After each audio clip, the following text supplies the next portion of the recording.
அன்பான சகோதர சகோதரிகளே, இன்று இரவு நேர தேவனுடைய வார்த்தை என்னவென்றால், வெளிப்படுத்தின விசேஷம் 22ஆம் அதிகாரம் 7ஆம் வசனம்.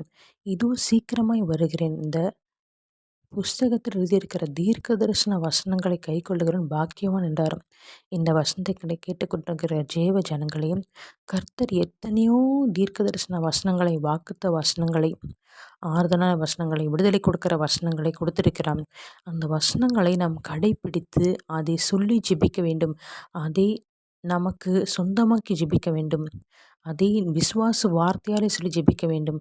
உங்களுக்காக ஜெபிக்கிறேன் அப்பா. ஸ்தோத்திரம் கர்த்தாவே. இந்த வசனத்தை கேட்டுக்கொண்டிருக்கிற தேவ ஜனங்கள் தகப்பனே இயேசப்பா, தீர்க்க தரிசன வசனங்களை கைக்கொண்டு தகப்பனே இயேசப்பா ஸ்தோத்திரம். ஆண்டவரே, ஒளியின் பிள்ளையாக தகப்பனே உமக்கு மகிமை செலுத்துகிற பிள்ளையாக, உம்மை பிரியப்படுத்துகிற பிள்ளையாக வாழ ஒவ்வொருத்தருக்கும் கிருபை தாங்க ராஜா.